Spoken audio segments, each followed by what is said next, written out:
नमस्कार। आज की क्लास में हम टर्मिनेटिंग और नॉन टर्मिनेटिंग के कंसेप्ट को समझेंगे। टर्मिनेटिंग को हिंदी में बोलते हैं शांत और नॉन टर्मिनेटिंग को बोलते हैं अशांत।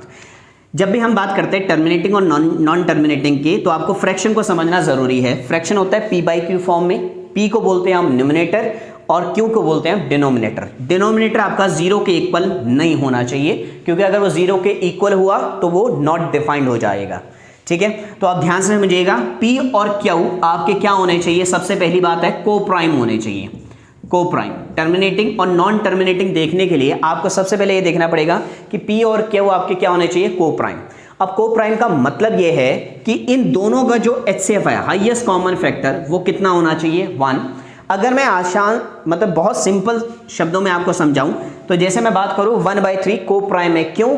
क्योंकि इनको सिर्फ डिवाइड करने वाला कौन सा नंबर है? एक नंबर, और वो कौन है? 1। 1 ही इन दोनों को डिवाइड कर पाएगा। तो टर्मिनेटिंग और नॉन टर्मिनेटिंग के लिए सबसे पहले आपको ये देखना पड़ेगा कि ये दोनों नंबर क्या होने चाहिए? नॉन टर्मिनेटिंग को प्राइम होने चाहिए। ठीक है, आगे बढ़ते हैं।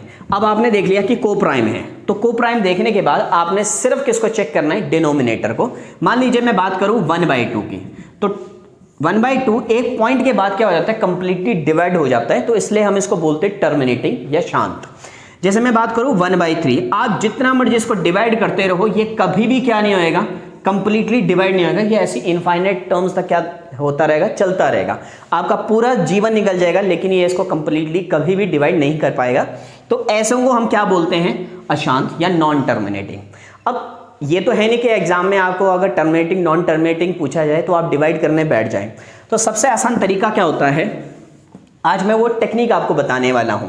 मान लीजिए मैंने नंबर लिया 3/50, तो मैंने कहा कि टर्मिनेटिंग नॉन टर्मिनेटिंग देखने के लिए पहले दोनों नंबर का को प्राइम होना जरूरी है। इसका मतलब ये को प्राइम नहीं है, क्योंकि इनको 3 कैंसिल कर दे रहा है, तो जितना कैंसिल हो सकता है कर दें। 3 पंजे 15। ठीक है, अब आपने डिनोमिनेटर देखा। डिनोमिनेटर अगर सिर्फ और सिर्फ 5 का और 2 के फैक्टर से ही बना है तो वो टर्मिनेटिंग होगा, अदरवाइज वो टर्मिनेटिंग नहीं होगा। आसान से शब्दों में समझाऊं, अगर नीचे वाला नंबर 5 और 2 के फैक्टर से बना हो तो वो टर्मिनेटिंग होगा, अदरवाइज नहीं। जैसे ये 5 से बना है, 5 से बना है तो ये क्या होगा मेरा? टर्मिनेटिंग। जैसे मैं बात करूं 1/3, इसमें क्या है? ना ये 2 का फैक्टर है, ना ही ये इसका फैक्टर 2 है, ना ही इसके फैक्टर क्या है?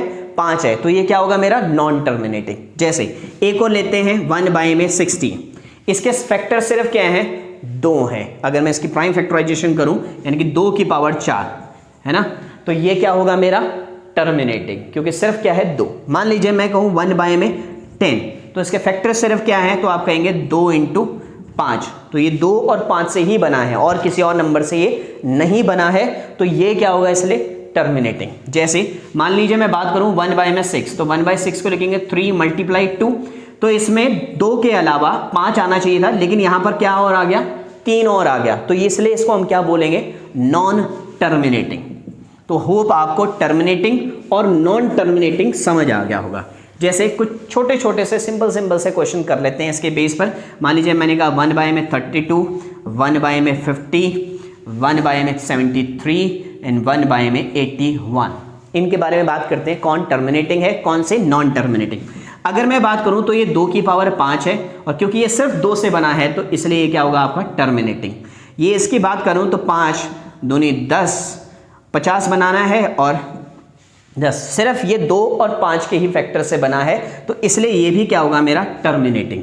अगर मैं इसकी बात करूं तो ये 173 × 1 है, इसमें ना तो 2 है ना 5 है, और 2 और 5 अगर होता भी, लेकिन इसमें से 2 और 5 के अलावा कौन सा और नंबर आ गया? 73 आ गया, तो ये क्या होगा मेरा? नॉन टर्मिनेटिंग, यानी कि अशांत। अगर मैं इसकी बात करूं तो ये 3 की पावर कितना है? 3 × 9 27, 4, 3 की पावर 4 है। इसमें भी 2 के अलावा कौन सा नंबर आया हुआ है? 3 आया हुआ है, तो ये भी क्या होगा मेरा? Non terminating. ध्यान से समझिएगा इस बात को। मान लीजिए मैं बात करूं 54 की बात करूं, तो मुझे पता है कि 27 दूनी 54, 27 × 2। चलो ये 2 से हो रहा है, लेकिन इसमें 2 के अलावा क्या है? 27 को का मतलब है 3 की पावर 3। 2 के अलावा अगर 5 सिर्फ 5 से बना होता, 2 और 5 से बना होता तो टर्मिनेटिंग होता, लेकिन 2 के अलावा यहाँ कौन सा नंबर आ गया, 2 और 5 के अलावा कौन सा नंबर आ गया, 3 आ गया, तो इसलिए ये हमारा क्या होगा, नॉन टर्मिनेटिंग, अशांत। तो होप आपको इतना सब कुछ समझ आ गया होगा। चैनल पे नए हैं तो इसे सब्सक्राइब करें, अपने दोस्तों के साथ शेयर करें, इस वीडियो को लाइक करें। मिलता हूं मैं आपको नेक्स्ट वीडियो में, तब तक के लिए नमस्कार।